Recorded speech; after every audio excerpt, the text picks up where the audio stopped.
Right. I think we're going to kick off. So I'll welcome everybody to the Saturday, 14th of April, 2023 Zoom presentation here at Victoria Electric Vehicle Association.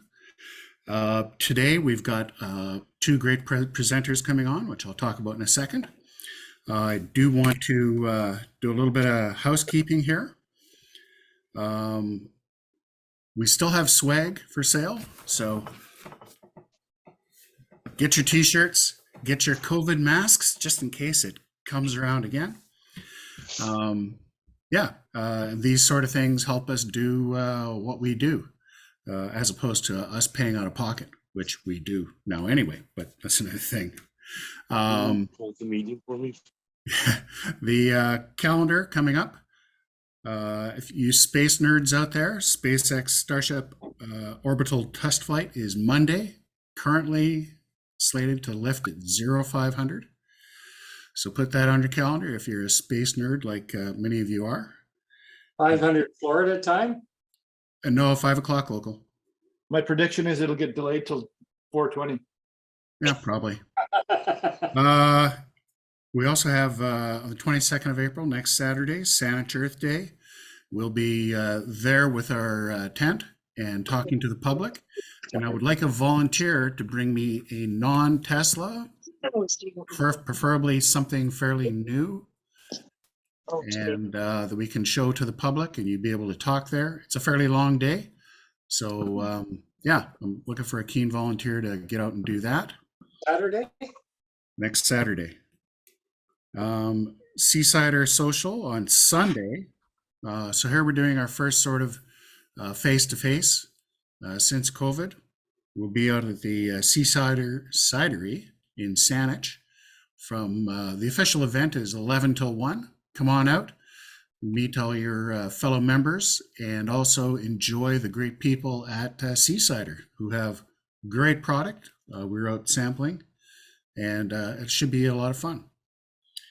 And coming up on the 17th of May next month, we're doing our annual now spring electric vehicle count, which we rub in the faces of every other city on the in the country.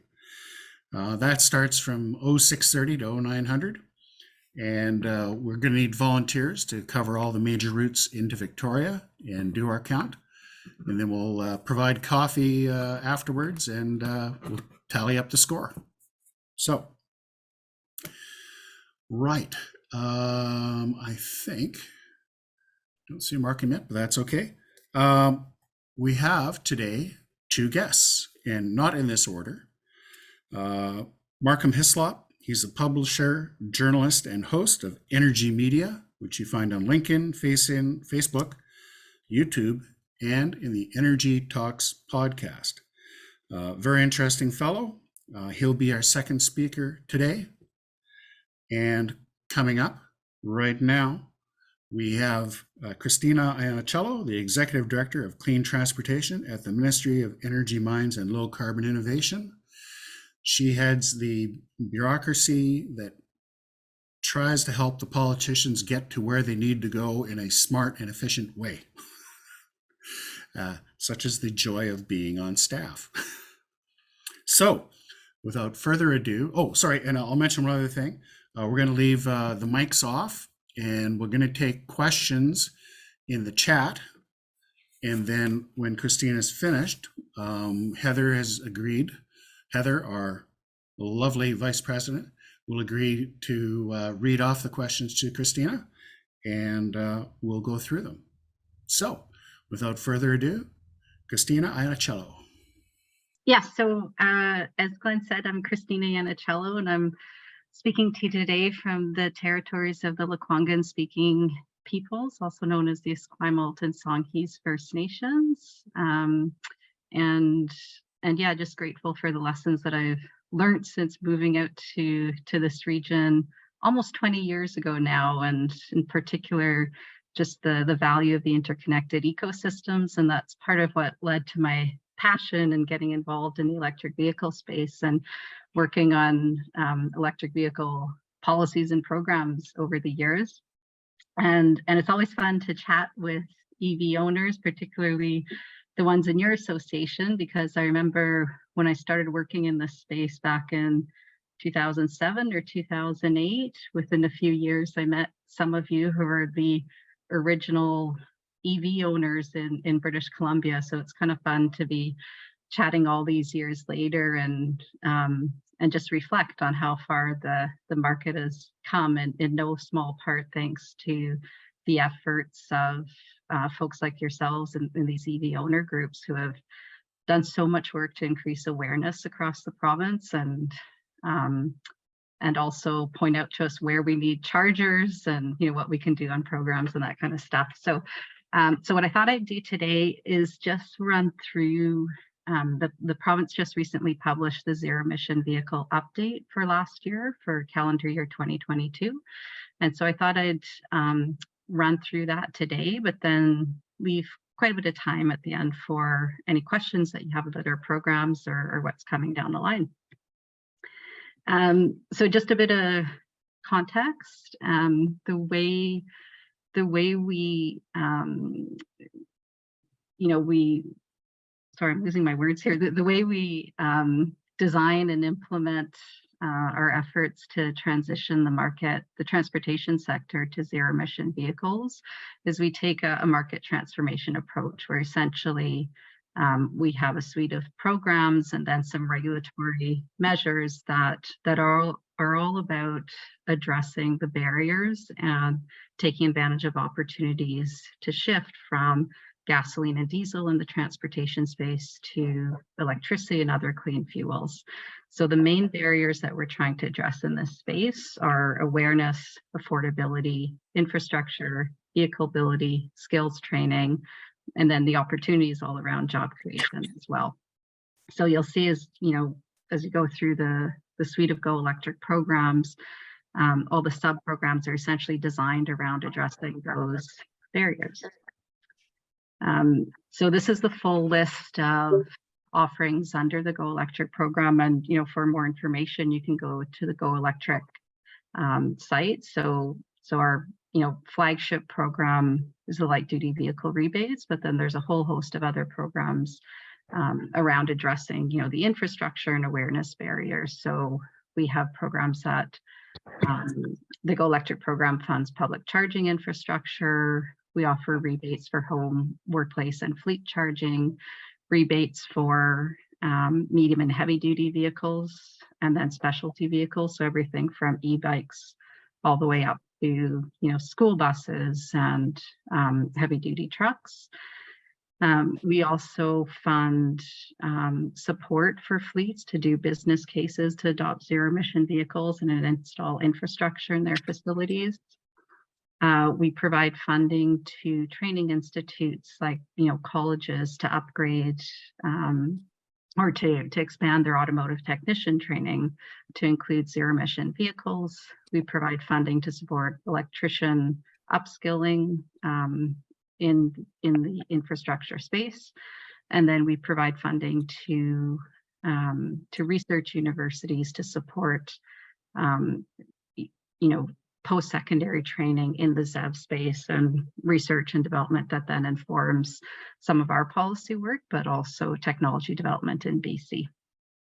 And then we also provide funding to supporting the zero emission vehicle sector development in BC, increasing public awareness. And then, that list of programs is really focused on addressing the demand side of vehicles, and the big instrument that we use to ensure there's sufficient supply of electric vehicles coming to BC to meet that demand is the Zero Emission Vehicles Act and regulation.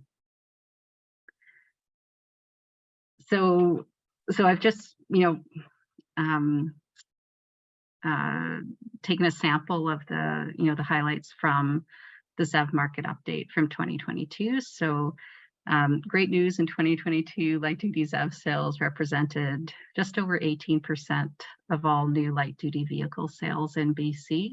And I was just taking a peek at our data before this call, and it looks like in the Victoria region, about 25% of all new light duty vehicle sales were EVs in 2022. So that's impressive. We've come, a long way, and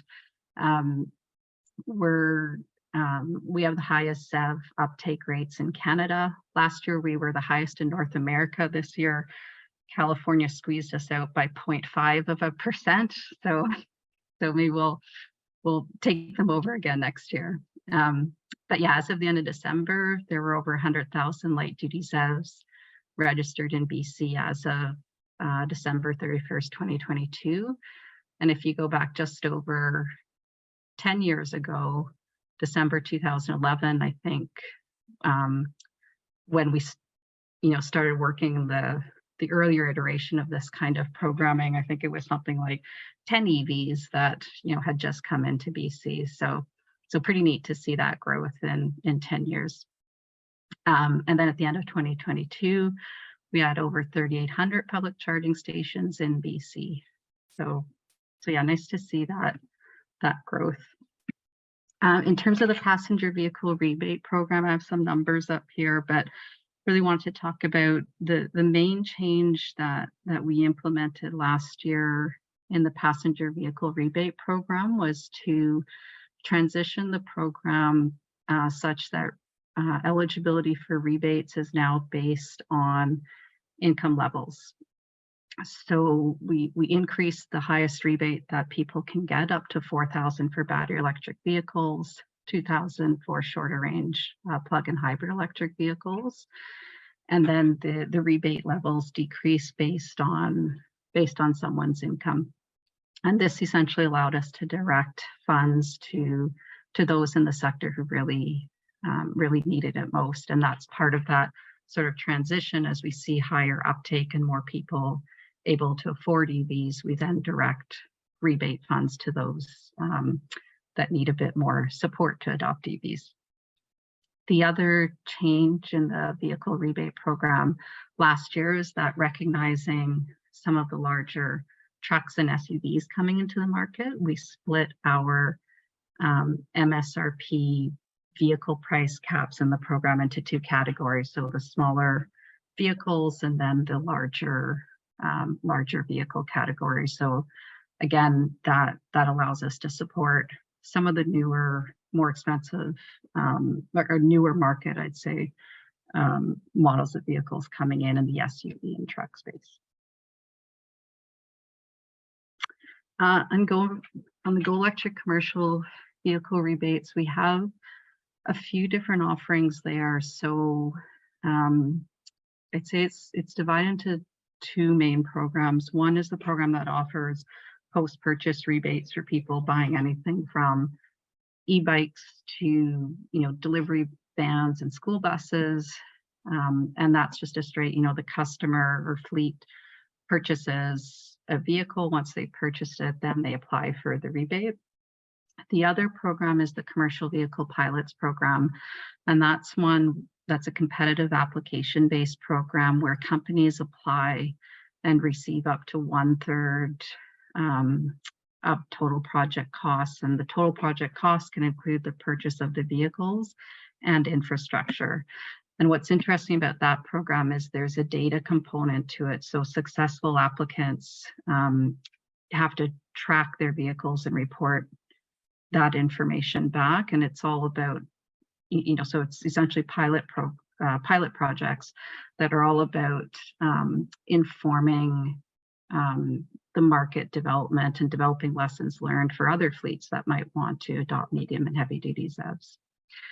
So we've seen, what's neat about last year is that we did see growth in medium and heavy duty vehicle rebates issued compared to previous years.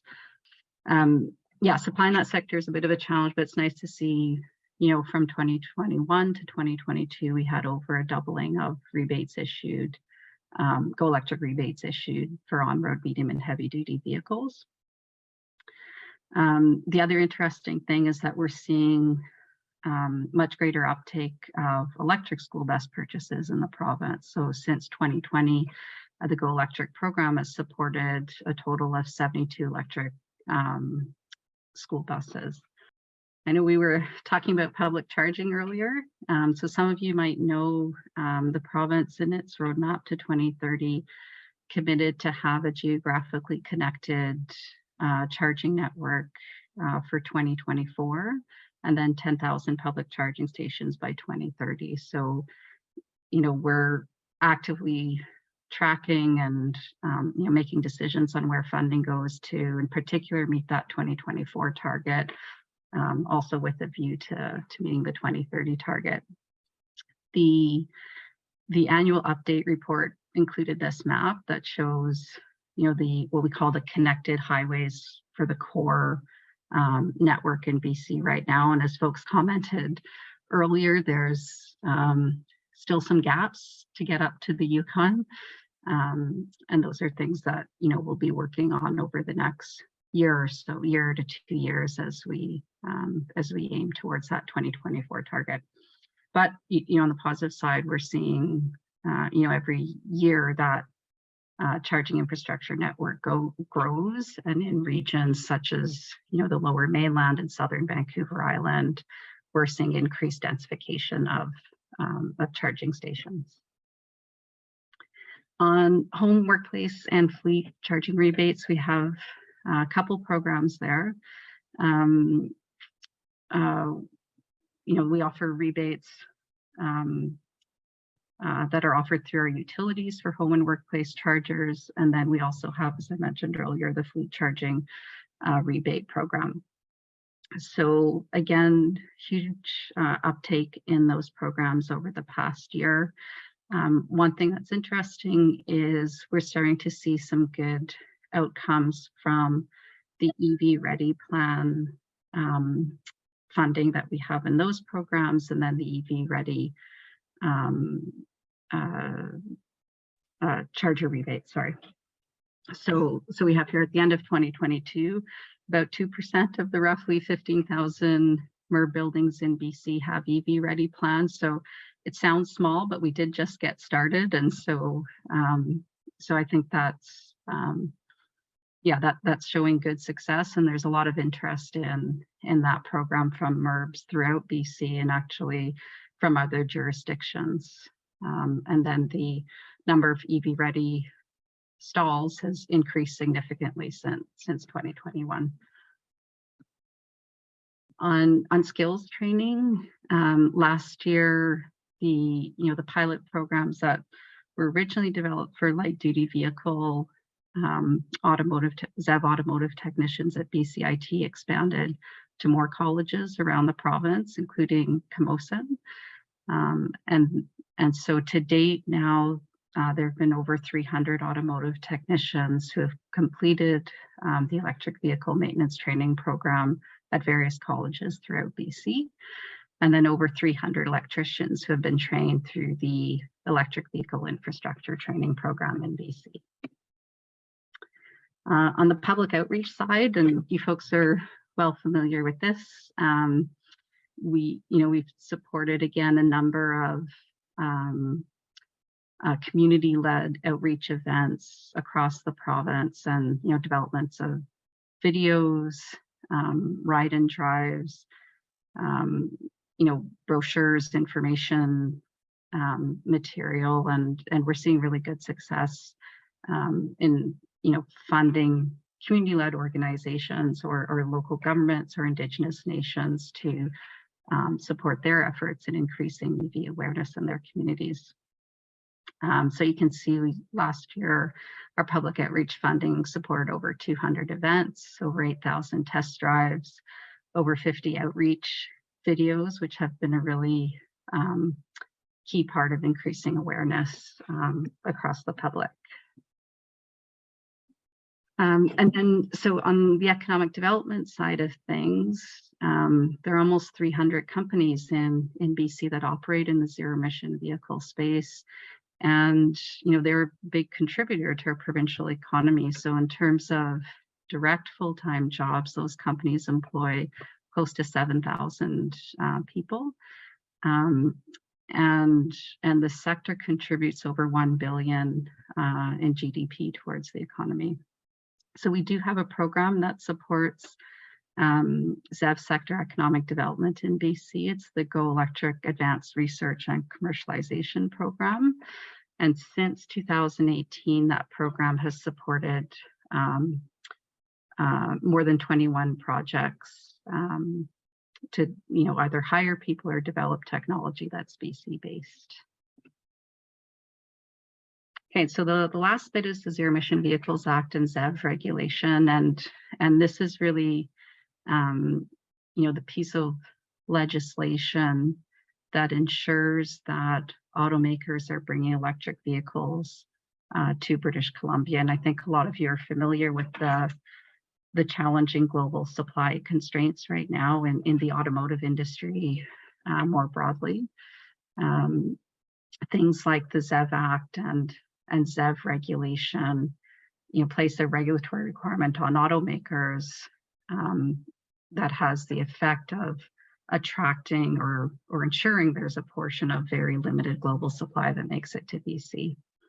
So the ZEV Act and regulation is in place right now, and Roadmap 2030 committed to increase the target such that 26% of light-duty vehicle sales in BC are ZEVs by 2026, 90% are ZEVs by 2030, and 100% are ZEVs by 2035.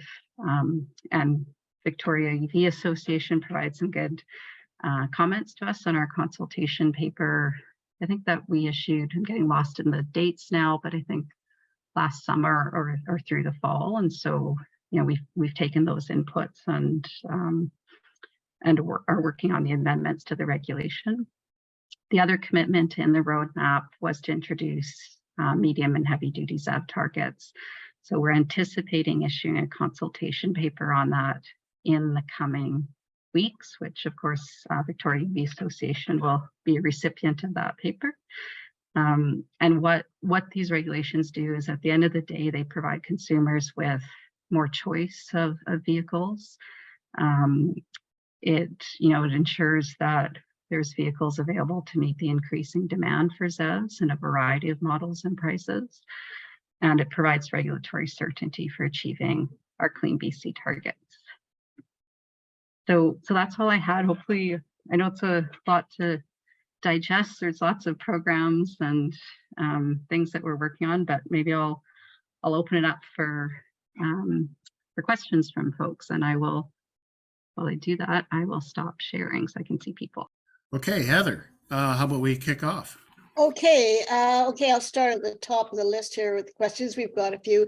First one, Christina, is Clean BC synonymous with Plug-in BC, or if not, how are they affiliated, or are they?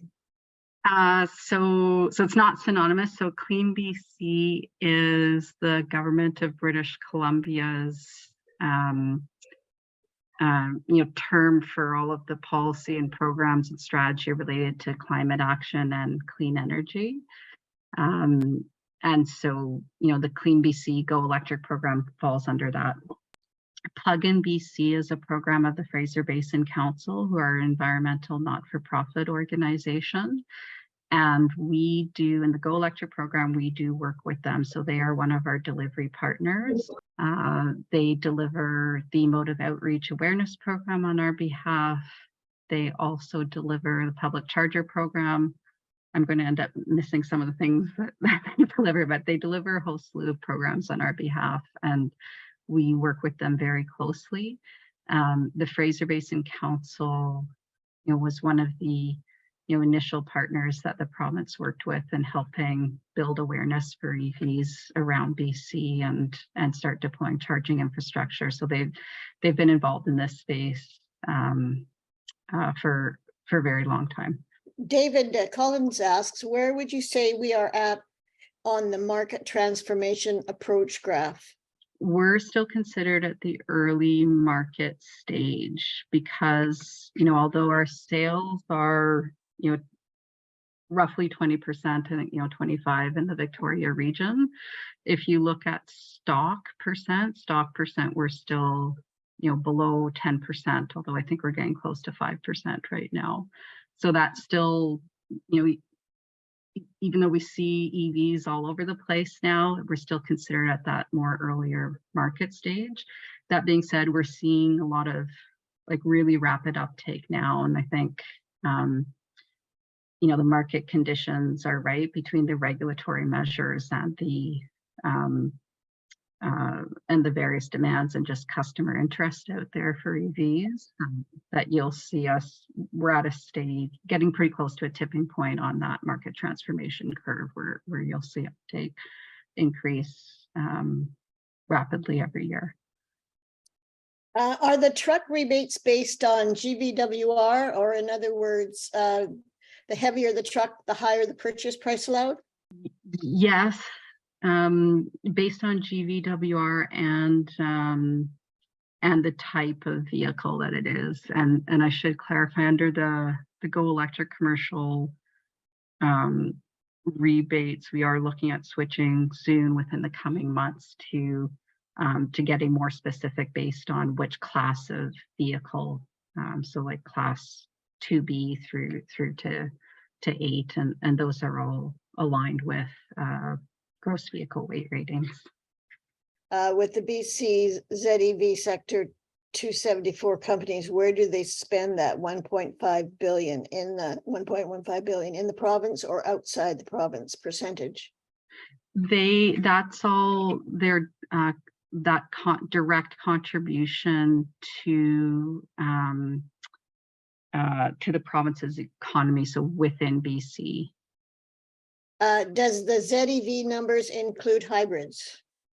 It includes plug-in hybrids, not non-plug-in hybrids. Question for a clean guest, a clean BC guest. Given we have some fairly aggressive deadlines in 2030, 2040, and 2050 regarding EV transition from ICE vehicles, given we are 18.1% uptick in EVs to 2022, is CleanBee concerned at this rate that more may be needed to accomplish the goals?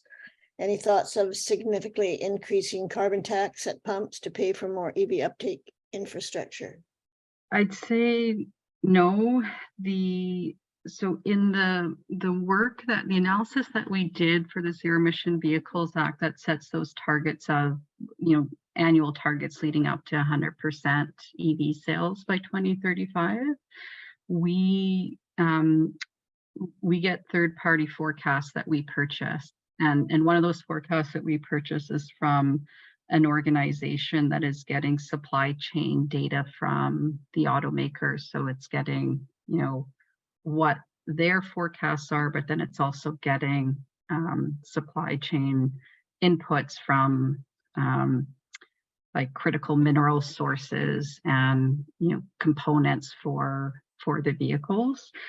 In those forecasts, in the high and average scenarios, those forecasts predicted that industry would be able to comply with the ZEV Act targets, i.e. we'd be able to hit, you know, the 90% by 2030 and 100% by 2035 targets. There was one scenario, the low uptake scenario, where we start to fall short in 2030. But again, our assessment based on the different policies and programs that this government has in place between the Go Electric program and the regulated ZEV Act targets are, you know, I think we have the right instruments in place to reach those targets, and they have been shown to be producing results. It's a year over year. Thanks. Does the BC government consider an EV with a brand new replacement battery a new vehicle or a used vehicle? In what context is that? I don't know. I guess somebody's replacing their battery with a brand new battery for, say, a Nissan Leaf or something. Okay, so if we're talking about new vehicle sales, we wouldn't consider that a new vehicle sale. Like that wouldn't factor into our tracking of what our percent sales uptake. Sorry. Don's asking, BC's GHG inventory shows that emissions from cars has decreased slightly, but those reductions are swamped by increases in light duty trucks, including SUVs. Is the province contemplating any initiative that will reduce the emissions from trucks without addressing this. Light duty trucks and SUVs will continue to push emissions upwards of EV take-ups as gas guzzlers will be around for 20 years. Yeah, so that's part of the rationale behind some of the new commitments and the province's roadmap to 2030 that was released, I guess, almost a year and a half ago now, October 2021. And so some of the new commitments in there were around supporting rebates for medium and heavy duty ZEVs to start to get at that sector. There was also a commitment to introduce regulated targets for the medium and heavy duty sector. And some of you might have noticed in the consultation paper for the light duty ZEV regulations, one of the proposed measures to get at light duty trucks and SUVs was to increase the gross vehicle weight rating for the definition of light duty vehicles that will now be captured by the ZEV Act regulation. So that's another measure that we're taking. And then there was also a commitment in the roadmap to 2030 to develop a clean transportation action plan. And government is committed to release that plan by the end of 2023, so the end of this calendar year. And the idea behind that plan is that it would detail further actions that government will take to close that gap and to meet the transportation emissions reductions targets that are legislated in BC. So a few, some near-term things on the programming side, say midterm things on the regulatory side of things, and then some longer things looking forward to the Clean Transportation Action Plan. Next question, does the ministry do anything to track back orders for EVs from the dealers? This would give you a perspective of the actual demand for EVs given the industry, other than Tesla inability to meet demand. We haven't tracked that specifically for BC yet. What we do now is the federal government, so Transport Canada does say it's not really tracking back orders, but they do vehicle days of supply analysis across the country that gives us a sense of essentially supply availability at dealers.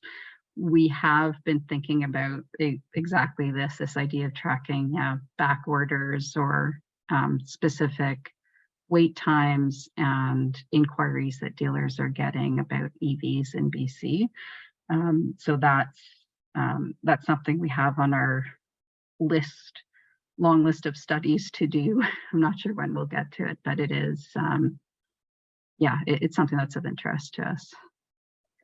Okay, and the last question is, uptake at condos has been fairly poor. Recent announcements from province indicate only 50 votes needed to get condo associations to deal with putting chargers in condo parkades. Do you expect more pressures put on these privately owned only apartments and condos? These folks need a place to charge. Are all apartments and condos required by code to put chargers in based on number of parking spaces? No, so the EV Ready program that we launched a couple years ago now, that's a voluntary program where apartment buildings and condos, can apply to get funds to do an EV Ready plan and make 100% of their parking stalls EV ready. So that's voluntary, it's not required. The announcements that came out, I think last week or a couple of weeks ago now, on the right to charge legislation, that starts to get more at the requirement side of things. And so in that legislation, one of the requirements is that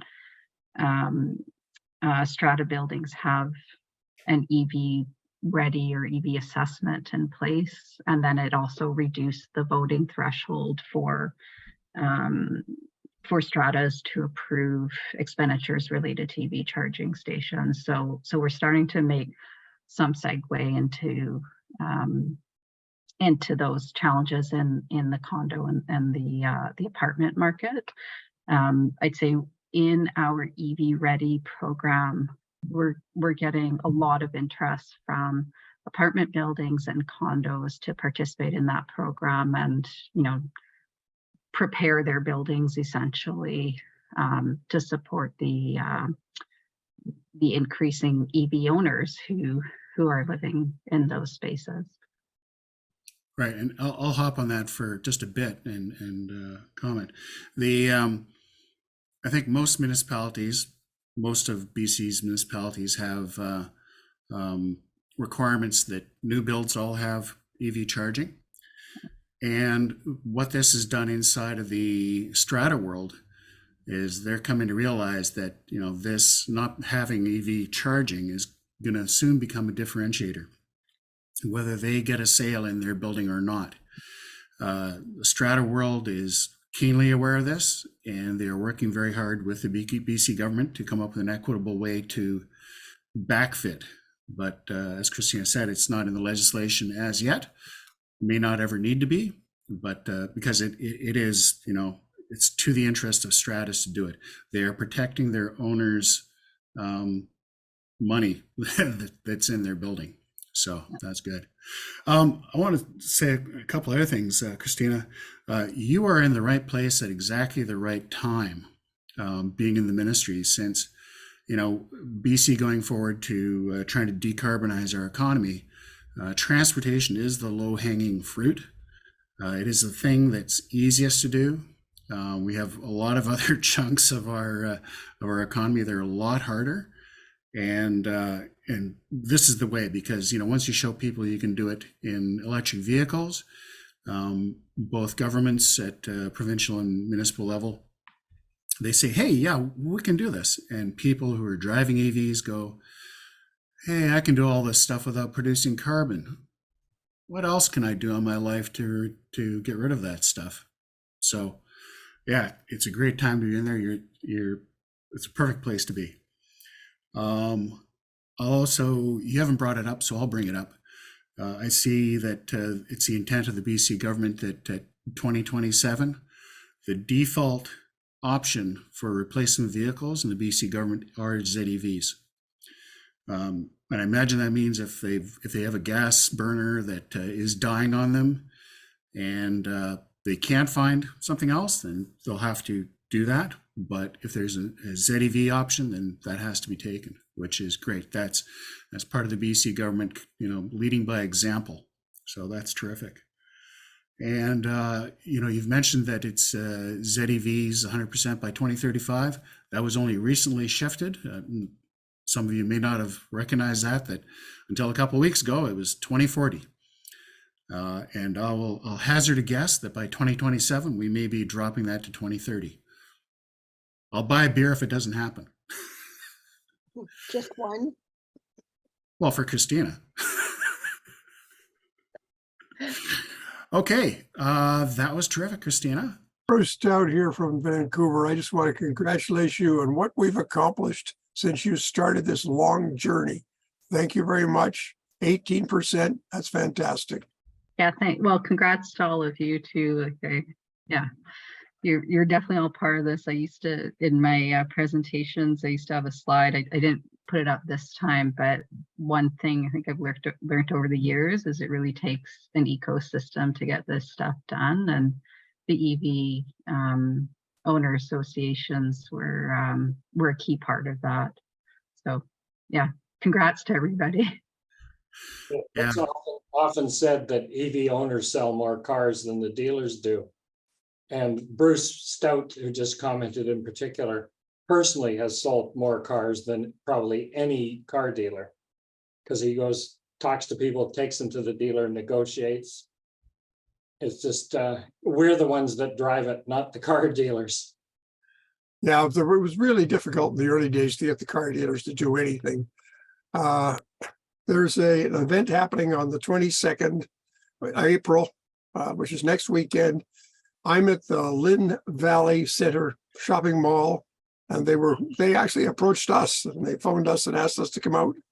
VIVA is actually going to be in Mission, where we've been probably for the first time. And Maple Ridge will probably be the 10th or 12th time that David Cohen has gathered the troops in Maple Ridge to show people electric cars. And with what the Victoria EV Association has been doing with their EV count and all these other initiatives they've done, it just feels so good to see so many more cars on the road. Back in 2014, when we got our first, Susan got a Tesla, and then I was driving the Nissan Leaf. And she said, you know, we get really excited when we saw another Tesla, maybe once a week, or another electric car, period. Now she comes to a stop sign and she just counts them. They're everywhere.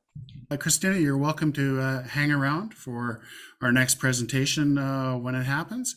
And I'll just remind everybody, it is Markham Hislop from energi.media, and we'll head off on a 5-minute break.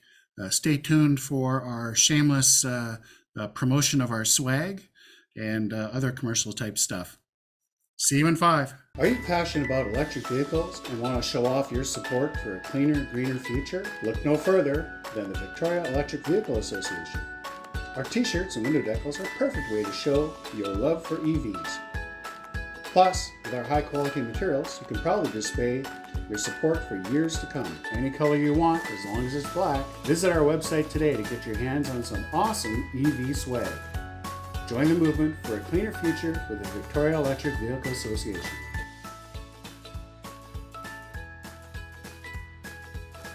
Hey there!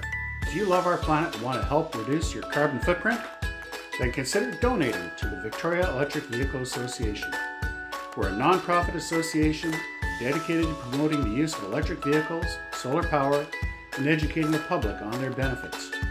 Your donation will help us continue to spread the word and make a positive impact on our environment.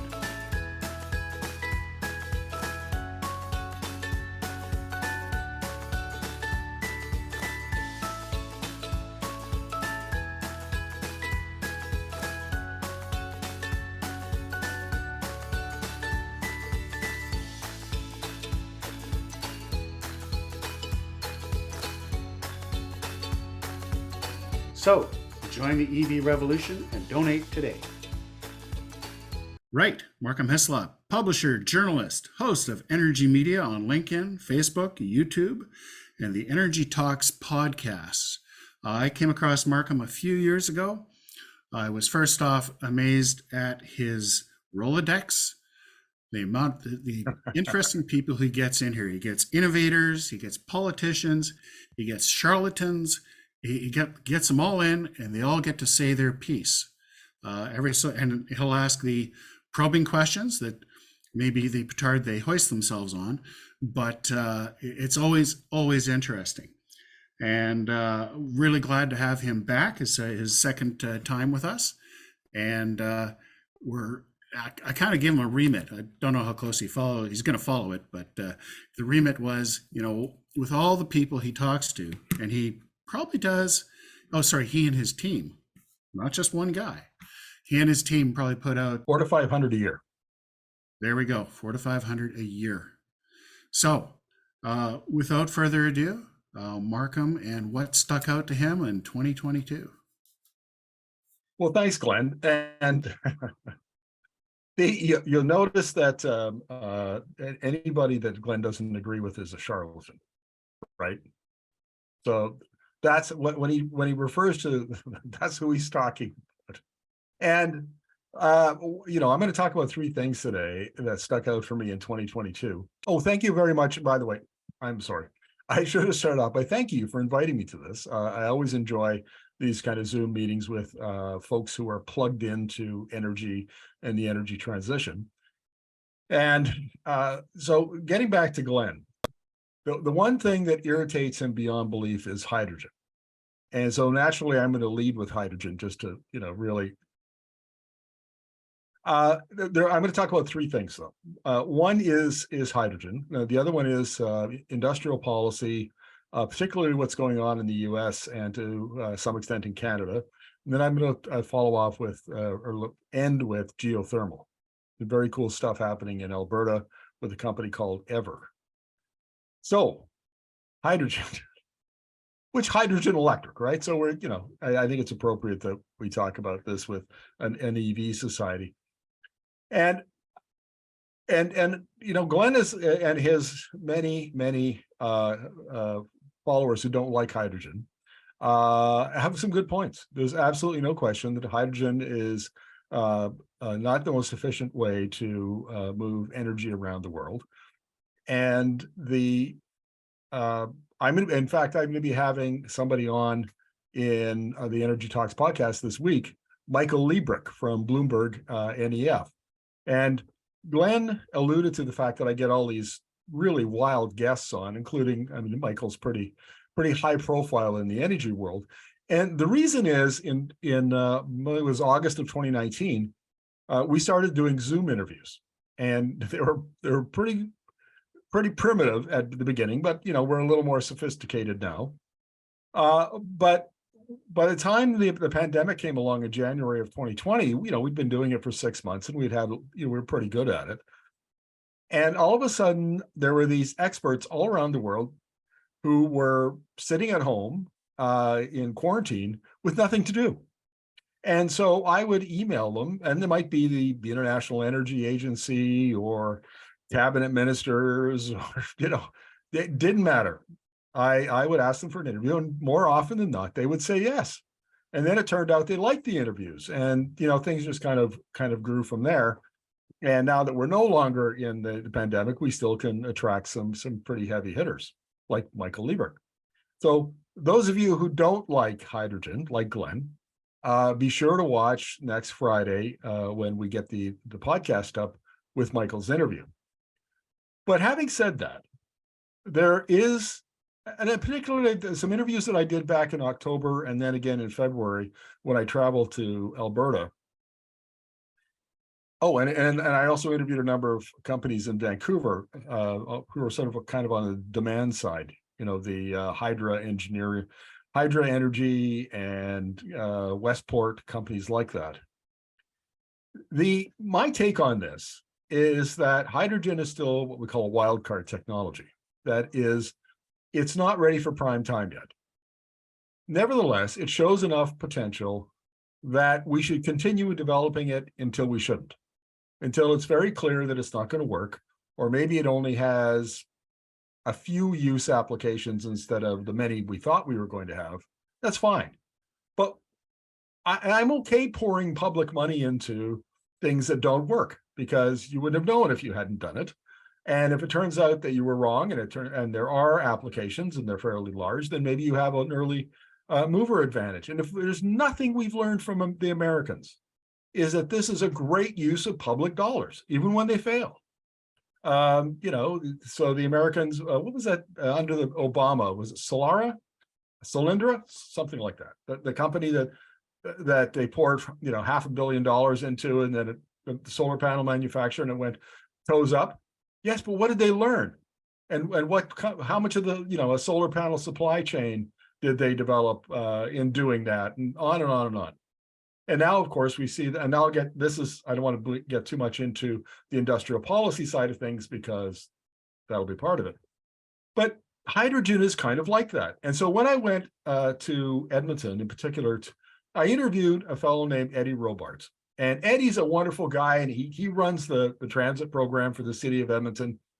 And I interviewed him on a hydrogen bus out in front of the bus barn. And he said, look, we know the fuel is expensive. We don't even have, fueling infrastructure here. And we know that, this is early days for the technology, and it's a pay to play. If you want to play during the early stages of a technology, you are going to pay more than you would otherwise. So why are we doing this? He said, well, we have 60 electric buses already. He said, and we love them, but they don't work at 20 below. They don't work very well at 20 below, the battery range issues. And we need them to work really well. Whatever we replace diesel with has to work as good or better than the diesel we had before. We don't want our customers having to adjust themselves to our fueling schedule or something like that. So he said, that's why we're interested in hydrogen. So there's a pilot project going on underway with a number of municipalities in the Edmonton region. Strathcona is another one. And they want to see how this thing performs. And so they've they'll get the hydrogen will be brought in by truck, which is really inefficient and costly, but that's all they have for now. The government of Alberta has put out a request for proposal to build hydrogen fueling infrastructure, fueling stations, and so on in the province, but that's going to be a year or two before, or more, who knows, before it's completed. So in the meantime, this is what they're going to do. But they want to test these things at 20 below, 30 below, 40 below, who knows? I mean, it's Edmonton, right? I mean, it's, you know, the polar capital of Canada. So, and he said they work well. You know, they do a good job. They don't freeze up, and they perform, you know, quite well. And they're expecting that over time, cost of the bus will go down, the cost of the fuel will go down. And in fact, he thinks in 2 or 3 years, the cost of hydrogen will be lower than the cost of diesel. And I think I just noticed Glenn's head explode when I said that. But nevertheless, that's what Eddie said, right? And that's what counts. But there's another angle to this that I hadn't thought of. And he said, look, we got these 60 buses in this bus barn, and we are literally tapped out on the electrical infrastructure that we can use here. We could upgrade it, and it's going to cost us a lot of money. EPCOR, the local utility, isn't going to pay for it. We have to pay for it.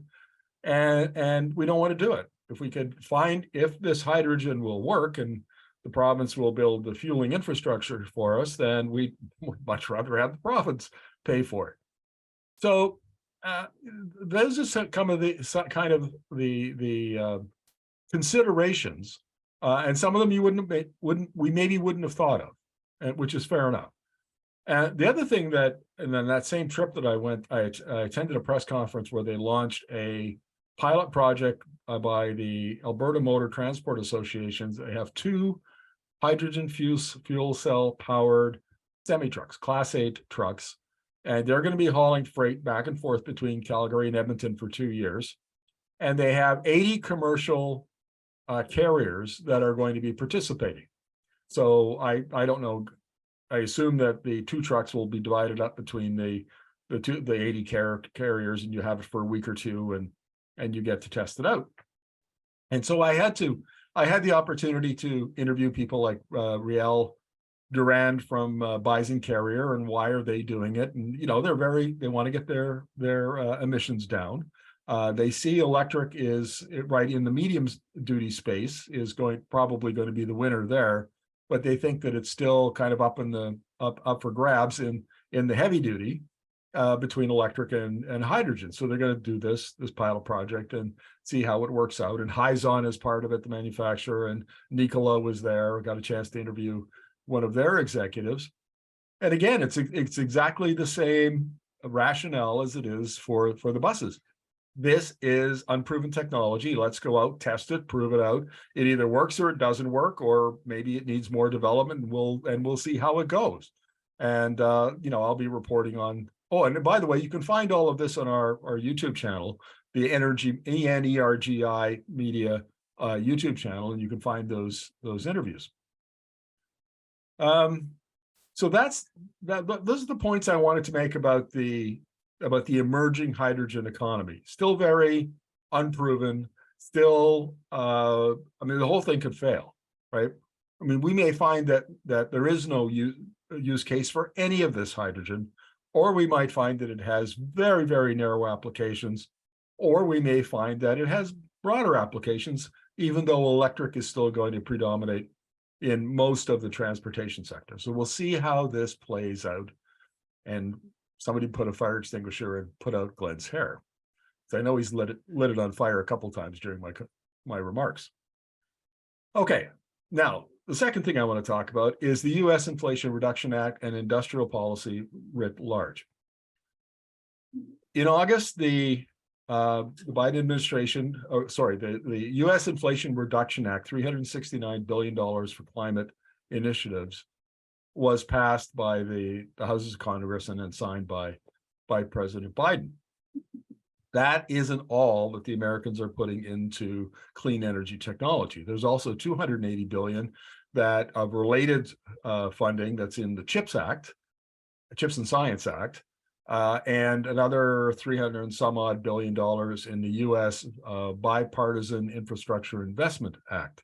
So overall, between now and 2030, the Americans are going to be spending in excess of $1 trillion on modernizing their grid and building an EV industry and all of its supply chains and on and on and on.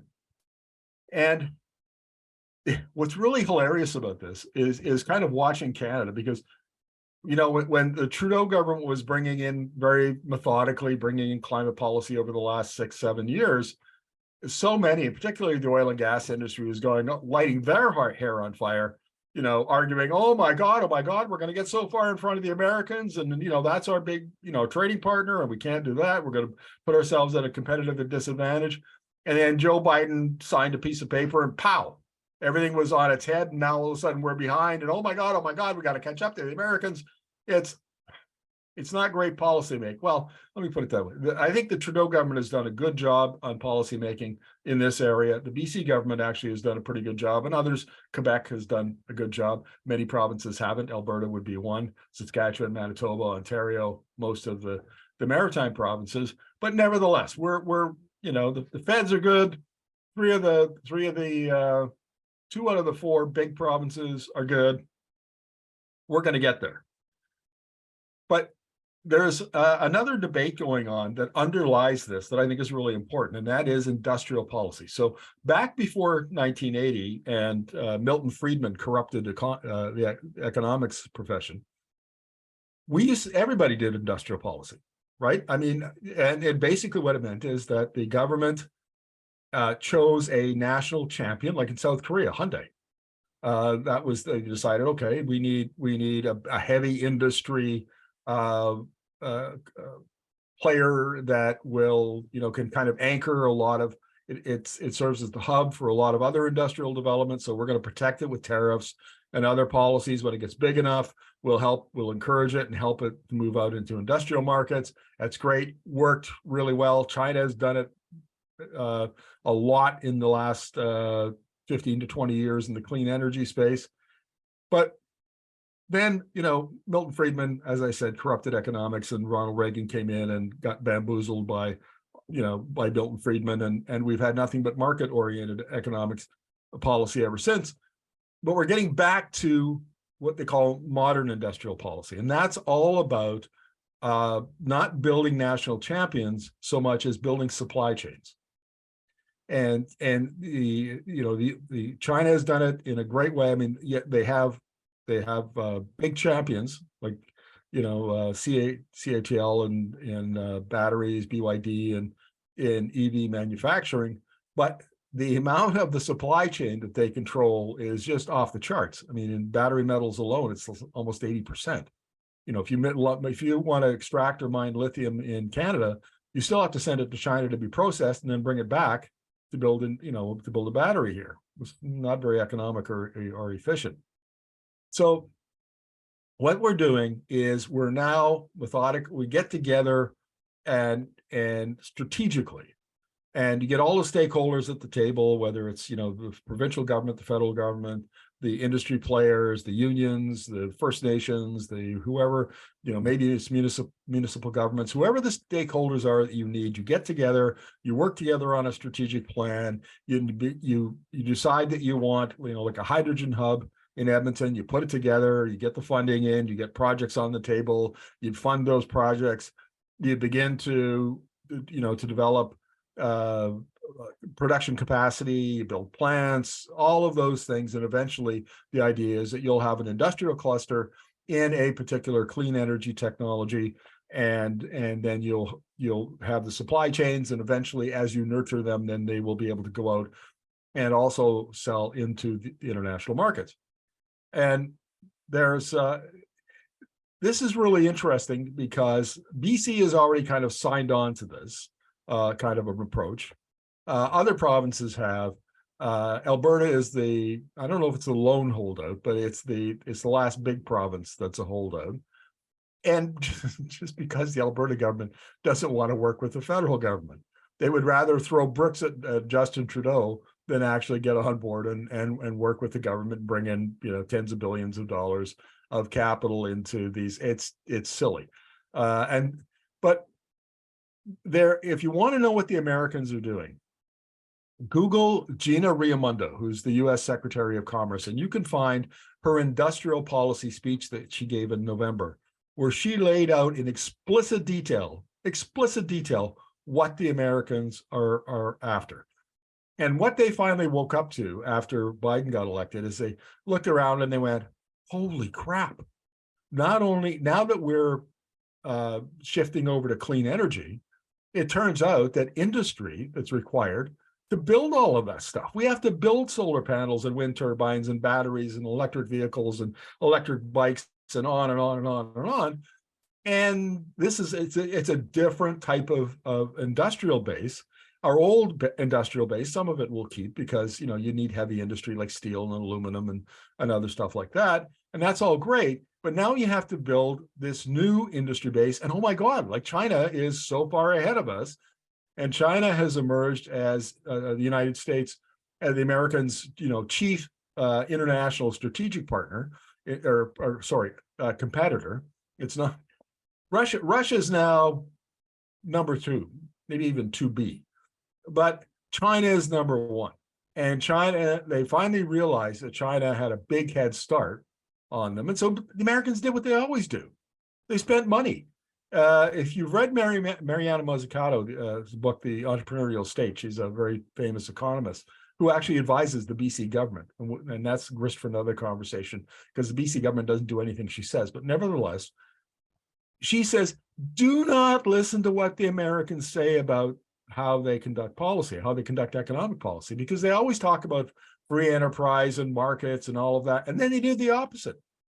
And what they do that works, and it's a model for the rest of us, is they fund the science, then they fund the development, and they fund all of that until it's ready to come off the bench, out of the lab, and then they fund the process of taking, you know, the proof of concept, and then the demonstration project and the pilot project, and then all the way up to commercialization until they've de-risked that technology enough that the private sector can then go, oh, okay, it's time to make billions for us and our shareholders. Now we'll just take it over. That's what they do. And Canadians have got to stop thinking about, and this is where I'm going to take another dig at Glenn.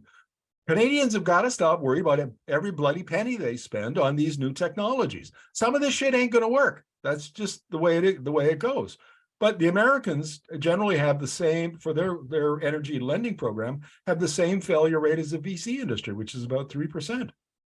And if we're going to play in this game at all, and we're going to get into clean energy technology industry game where we're building battery plants and EVs and all the other stuff that goes along with it, we're going to have to spend public dollars, and some of that money is going to get lost. And if it's probably going to be on hydrogen, so that Glenn can laugh at me for the next, you know, whatever. And that's fine. I'm okay with that. As a taxpayer, I think we should do that because the odds are very, very good that some of that is going to stick, and some of it is we are going to build champions, whether it's in hydrogen or whatever else. And so the federal government, now here's a little bit of a story that I don't talk about publicly because I actually got paid on contract to do this. The Alberta Federation of Labor came to me last June and said, Markham, we need our own clean energy strategy, and here's some money, go write the strategy. So I did. I published it in mid-October, and Chrystia Freeland, our finance minister, read it, liked it, went out to meet with the AFL the week next week, and then got talking about industrial policy because the whole document is built around the entrepreneurial state, industrial policy, you know, building out different industries. There are 7 missions. You can read it. You can go to afl.org and you can go through their press releases from October, and you can find a link to the report. And then they came back, and the federal government wanted a policy that says, hey, or a paper that said, hey, tell us what industrial policy is. So we wrote that, and that went in. And so you might want to watch what the BC government is doing, where they're spending their money, and the strategy that they're going to release. The third thing area that I wanted to talk about is geothermal. And this actually, industrial policy plays a role in here as well. So Ever Technology is based out of Calgary, and it's a group of individuals who came out of the oil and gas field. And most geothermal is what they're doing is looking for pockets of really, really hot water, half a mile, mile and a half, whatever it is, down below the surface of the earth. And they want to tap into that water, and then they want to pump it up. Well, the problem is it's very hard to find those. I mean, if you're living in Iceland, that's great. It's all over the place. But if you're not, then finding those pockets of hot water and making it economic is very difficult. What the Ever folks did is, instead of, they call that convection, what they use is a conductive approach. So just like in steam-assisted gravity drainage in the oil sands, they drill 2 wells, and they're about 50 meters apart.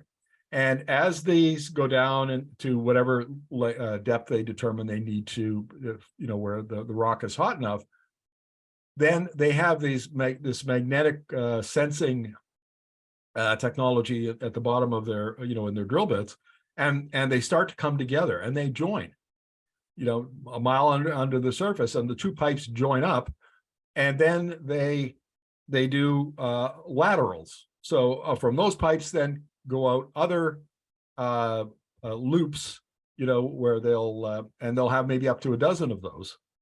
And you've got this great big radiator underneath the surface of the earth, and there's water flowing through it. And the water, the heat from the rocks heats the tubing. The tubing conducts the heat into the water. Then the water expands, and then you get a siphoning effect. And next thing you know, the water, you poured it down one well, and it comes out the other well. And then once you've got hot water coming out the other well, you can either use it for industrial heating or district heating, or in addition to, you can run it through an organic Rankine cycle equipment, and you can make electricity with it. And this technology can literally, you can put an Ever loop, they call it, wherever you want. You can put it outside Glenn's house. I would encourage, I'll talk to Ever about that. They might want to do that. But you can, where they're currently doing their first big commercial project is in Germany, south of Munich. And the reason they're putting it there is because, thanks to Russia, Germany is desperate to install as much clean electricity capacity as they can get. And they have a feed-in tariff of 251 euros per megawatt hour.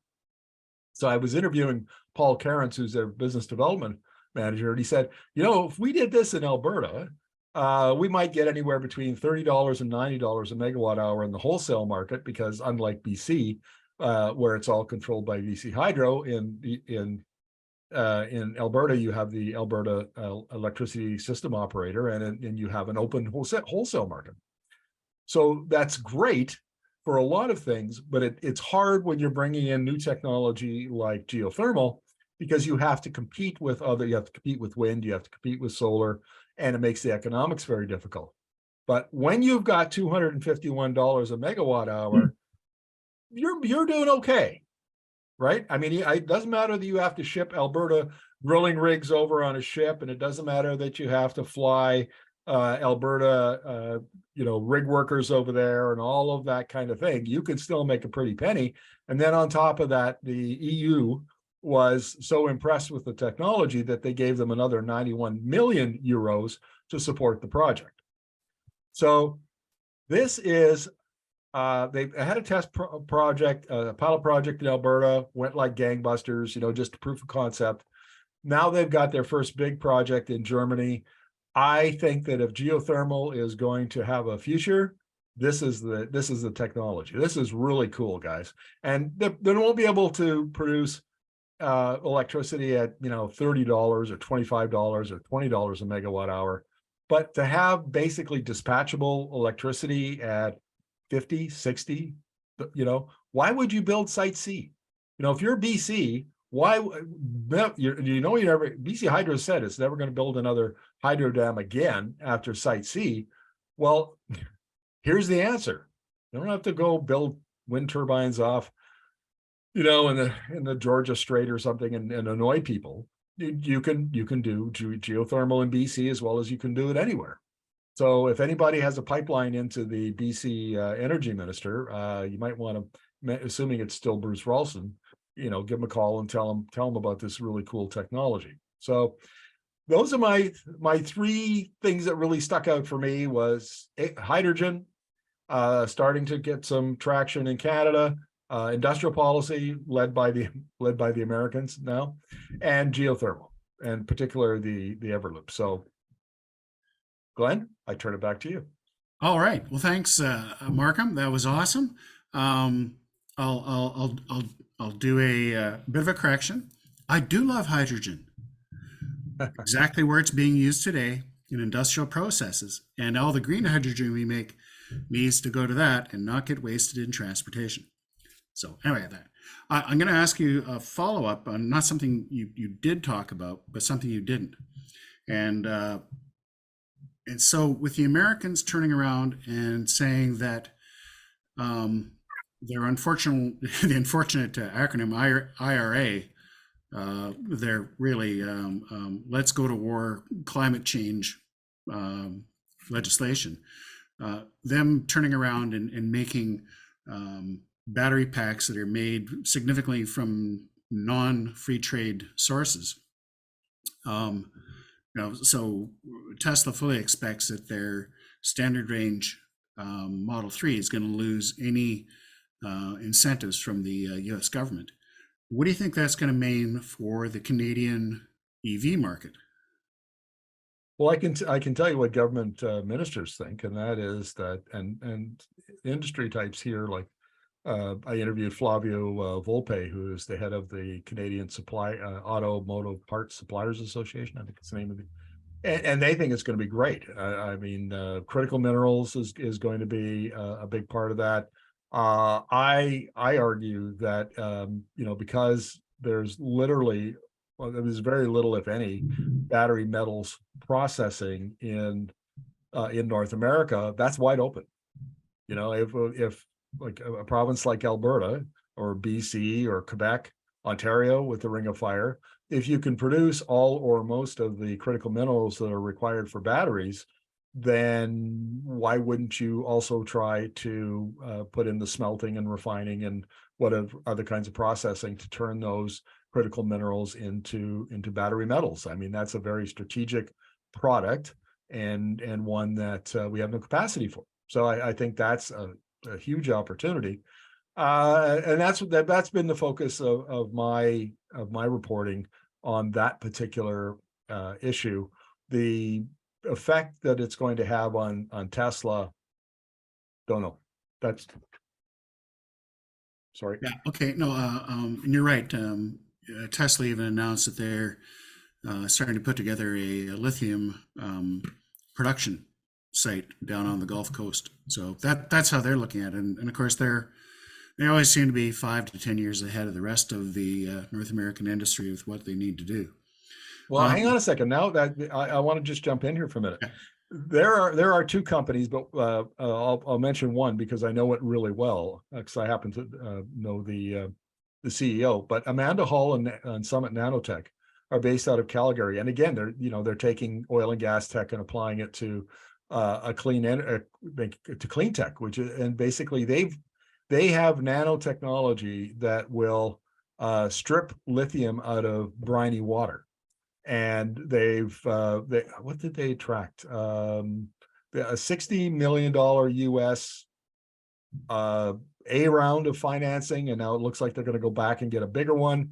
They've already they have pilot projects down in Chile with lithium miners. Nobody wants to mine lithium and use those big evaporation ponds, right? I mean, that's just it takes a year or a year and a half, whatever it is, and it's just inefficient. It's a horrible way to go about doing this process. Whereas with Summit Nanotech's technology, you basically instead of a 365-day process, it's a 1-day process. So the economics of this look really, really good, and question would be, if technologies like that can scale up and scale up quickly enough, then it may turn out that Elon's investment in lithium mines may not be such a good thing. Well, no, it's not so much the mining, because that of course is the extractive, getting the lithium. What they've announced is they're getting into the processing, which currently almost all happens in China. Right, exactly. That sort of stuff. So that's kind of the first North American lead into that.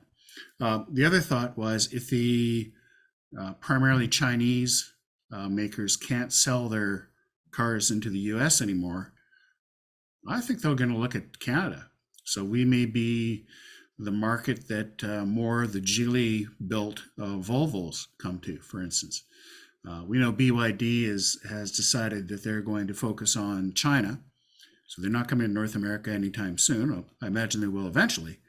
But other car makers will turn around and probably look at Canada as a good place to do that, and unless we get pressured to not accept. So, yeah. Well, you know what? I've interviewed a couple of consultants or analysts who are based out of China and cover the Chinese EV market. And there's a big difference between North American EVs and Chinese EVs, which they think of them as rolling iPhones. So the idea is that, you know, you basically, if you're in China, your entire life is in your phone. You know, everything that you do is based on mobile technology. And so when a Chinese buyer goes to look for an EV, they want a phone that integrates perfectly with their car. And so far, Tesla has that. You know, the point is, Tesla is competing in China largely because it's perceived as a technology leader. But a lot of the other legacy auto manufacturers who are trying, like VW and GM and Ford, don't have that. They have the North American approach. So I would expect that the Chinese could compete in Canada on two fronts. One is the rolling iPhone type of EV that would really appeal to younger Canadian EV buyers. And then the ability to build small cars. Like if I was living in Vancouver and I could buy one of those Chinese, little tiny Chinese EVs for $10,000 and park it in my back pocket, I would do that. That's a really cool thing. I think there's a market for a dirt cheap electric vehicle in urban markets here in Canada that it's just waiting for the Chinese manufacturers to move into. Yeah, and that would be ideal for car sharing services too, like Evo. Can I just interrupt for a second? There's two interesting thoughts there. There's a guy in Las Vegas who sells used cars, and he does a presentation, and he's just traded in and sold off his $200,000 Audi G8 or whatever the heck it is, or A8, and he's now driving a used smart car he picked up for $1,100 because he gets it. He gets it $1,100. The other thing I think it's hopefully going to happen is Kia and the other company, Hyundai, who make their cars in Korea, will probably not qualify for the full rebate coming right now. And if Tesla Model 3 start to lose their rebate, they still have a Canadian price of $54,990, and they qualify for both rebates as long as the person buying them makes less than $80,000 a year. So I foresee a great flood of Teslas, at least, coming into Canada, and better availability of Kia, Hyundai, and anything else that's going to be slowed up with this U.S. change. Yeah, good point. I'm trying to remember. I think that the U.S. and South Korea do have a free trade agreement, so they're going to qualify, I think, for those incentives. There's some discussion around that, and I think the Koreans were pretty panicked about that. And it looks like the Biden administration was going to come up with some kind of a compromise that would, please the Koreans, but I don't think they've cut the deal yet. Yeah, no, I'm pretty sure they will. And that's, the economics, the defense, and there's enough, a lot of Korean support for the big two in North America from Korean companies who are building big factories here. So yeah, I think that's going to work. But hey, if it meant more cars for Canada, two thumbs. Indeed. Yeah. Solar. Did you see anything really interesting in solar? No, and no and yes. Okay. I think solar is now considered a mature technology. So the question is, what does the learning curve for solar look like? And the IEA made a point in one of its reports last year that the learning curve, the Wright's law still applies. Every time you double production of something, it'll come down in price by X percentage. I think usually between 15 and 25%.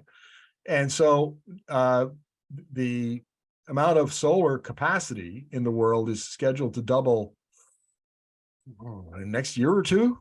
I mean, we're on a solar binge, and so the speculation is the betting is that the solar will continue to come down. I think it's like 24, 25 bucks at the bottom end of the band. And it might drop by it might drop below $20 by 2025, something like that. So I think on the solar side, I think it's not so much the technology as it is now the scaling up of technology, or scaling up of generating capacity. Hang on a second, I interviewed a woman whose name I've forgotten now, but she is head of a little company down in Los Angeles. And what they're a virtual power plant company. And so they go into condo complexes and apartment complexes, and they install solar panels and batteries and control systems and so on. And then they have all this capacity so that when the grid is stressed in the summertime, they can then respond to the utilities' demand response signals, and they can cut consumption and then put electricity back, a lot of electricity back into the grid. And it was how slick their system was. You would really appreciate. I mean, they can control the air conditioning and the temperature in your condo unit right down to the individual unit. They can say, okay, we have 100 people in here. Glenn and his family we're going to bump it up to 80, because we don't like him, but we're going to put everybody up, else we'll only bump them up to 74 or 76, and we'll see how that goes. I mean, it's just amazing what they can do now between the controls and the storage. And now we're going to be seeing a new stationary storage batteries like zinc ion, for example. And so, you're going to have, as one expert told me, he said, look, everybody, lots of people have freezers and refrigerators in their garage. Well, just put another one right next to it, just put a battery next to it that will be the same size. And that's, never mind EVs. I mean, that'll be on top of that, but you'll have a battery because you'll be able to use arbitrage, and the system will all do it for you, whether you're part of a virtual power plant or not. You'll have demand response software, and it'll pay for itself. It's so the technology that's coming in that space that's linked to solar and rooftop solar. That's actually, I think, a big story. We do have a question with regards to geothermal, and kind of a statement that I haven't read this study, but it seems logical. BC Hydro estimates the unit energy cost for geothermal might be down to $100 a megawatt, 10 cents a kilowatt for you and me. But the other part of the question is, what did you get from Ever Technologies as to what their price per kilowatt might be? Less than $100 a megawatt. Okay. And they would. I asked them that question, and they tap danced around it a little bit. But if I remember correctly, it was somewhere between I think they think they can get it down. They're below 100 now, and they can get it down around $50 or $60 a megawatt hour. It's never going to be $20 or $25 or $30 like wind and solar are, but on the other hand, it's dispatchable. And so that actually, the value of dispatchable electricity is 2 to 3 times higher than intermittent electricity. So it sounds like it'll be competitive. And you know, how efficient does it have to be better than Site C? Yeah. Yeah, You know, as you know, editorially here, we are conflicted with Site C because we know we're going to need to be able to trap water for other uses. But well, was this the best place? Even BC Hydro didn't want this one, and the price. So yeah, a bit conflicted there. Some good, some bad. Well, the last study I saw, and this is before the price, the cost, the last cost adjustment. I think CD Howe did a study, and they estimate that the cost now would be about $120 a megawatt hour for Site C. That's pretty expensive power. Yeah, well, that's less than I heard. I was hearing 160, but still, yeah, when you can get solar and wind backed up by batteries down in the 50, the 45, yeah, it doesn't shake out very well. Indeed. Oh, of course, the other question I had just rolled out of my head. Don't you love getting old? You know, the lovely thing about when the train of thought leaves the station, it always comes back. So Yeah. just wait long enough and it'll come back around. It's Paul. I had a second part to that question. Do you see any direct use for geothermal, and is that a more attractive market than rather than trying to get into the electricity market? Ever thinks that it's going to be in both. There's a very good chance that particularly in the urban markets like in Germany, there's a lot of interest in Europe, a lot of experience with district energy heating, and more interest now. So they think it's going to be a combination, and they think that each project it could be either heat or it could be electricity or it could be a combination of the both, just depending on the market and that application. So. Right on. Okay. Anybody else for questions for Markham? And I'll just let everybody know we're looking to set up a debate in the near future. We've already locked in one half of the people debating. We're going to have Markham here as our moderator for it, just so that there's no collusion, no undue influence from people who are editorially required to oppose hydrogen outside of the industrial processes. And I think the resolution might be it resolved that hydrogen outside of the industrial processes has no place. Might be something like that. I'm working on it. You tasked me with finding the pro hydrogen person, and I've just been distracted with the Alberta energy regulator debacles lately, but I will get to it, I promise. Yeah. Well, they are hard come by because anybody who actually knows their numbers know they're not defensible. Oh yeah, okay. I'll leave it at that, Zinger. There. Thank you, Markham. The friends. Thanks, folks. As always. Good to talk to you. Thanks, Glenn. Okay. Thank you, Glenn, for a most interesting meeting. Oh, we try. We try and get people on who know what they're talking about and aren't selling you a load. And we generally do it that way. So that's good. Who remembers the book Future Shock from the 70s? Right, we were going to grow and billions and billions of people, and we were going to grow fat in our homes because we never had to leave. Oh, wait a minute, that was COVID. And the world would have 100 different Einsteins because the population is so large. Well, their global growth, we're seeing a lessening of increase.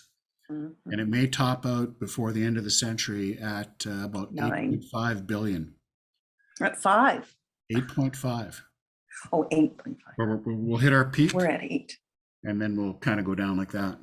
So that's kind of good. Sounds When that slow. book was- when that book was written, we were about what, 2? So Oh gosh, Oh, no. no. Oh gosh, No, no. no. We haven't been 2 for a long time. Uh, 6, 5, 6 at that time. Yeah, 6, something like that. no, There's 5 to 6. I Yeah. want to take away something nice. I will tell you that my 2012 Mitsubishi i-MiEV is still on the road on the same battery, not lost too much. Yeah, I love seeing those on the road because that is hardcore. So again, I'm asking for anybody who's got a non-Tesla, wants to spend a Saturday hanging out with Heather and myself at behind Saanich Municipal Hall for Earth Day. I'm buying the coffee. Maybe Good. an old 2015 Leaf. If you're willing to talk about it. And I mean, I'd prefer to get a newer stuff if we can. You know, Souls, Neros, the the Ioniq 5, the Ioniq 6 would be awesome as well. The following day at Seasider, I hope you all come out so we can see your smiling faces in the sunshine, or sit inside their well heated and covered hall if it's not sunny, and have a few ciders. That'd be awesome. You invite Eric with his soul. yeah. Just on the population stuff, guys, I just looked up world population since 1950. 1950 was 2.1 This billion. 70s. This was the 70s. Yeah. Was there Eric in the 7? Okay. No, Well, in the 70s, Al- it was I want to say Alvin second- Toffler or something like that. Paul Eric. No, Alvin Toffler, Okay. Future Shock. Okay, could be. It was in 1970, it's 3.7. Between So, around 5. And turned 5 in 79, 80. There you go. Well, and then the book was out in, I think, Been very 70 or rapid. something. Yeah. Yeah. Published in 1970. Wow. Okay. Anyway, Um, the point being also- is we're not going to have 12 billion people on the planet to try Yeah. and feed. And Glenn, following the Saanich thing, the Quadra Cedar Hill Community Association, it's doing a climate friendly solutions tour, April 29th, the week after the Saanich event. And they have places that people can go to look at. There's one guy that has solar panels on his house and also installs them. They have people doing looking at houses that have retrofits and reduce their energy, people with heat pumps, flower gardens and growing your own vegetables, that sort of thing, spots. And they'll have these posters up next week. And but I'm going to be hosting an event at my house because people go by and drop at the houses to see these things actually in place. So I'm going to be doing EV hybrids and e-bikes. So, so if anyone wants to drop by with their EV or their e-bike, you're welcome to do so at 1284 Palmer when it's between 10 a.m. and 2 p.m. or 10 and 4 p.m. on the 29th. actually, the Gorge Road Association has invited us to do Canada Day again, which is always kind of cool. You get to talk to several thousand people on the day. So we're going to need volunteers to put 5 or 6 cars into that. So keep that in your mind, and we'll start rattling the bushes, probably next month to get people on board for that. Any other admin type stuff, Jim? Nope. I'm still getting some people saying we don't have an electricity generation, and we're not going to support all the EVs and all the decarbonization and electrification of everything. Well, So if it's hard somebody to, like they have says this that, glazed somebody over says, field. somebody Sorry. says that, tell them that we're not still dealing with the electrical grid of 1947. Mhm. It grows, like Mhm. naturally, it grows.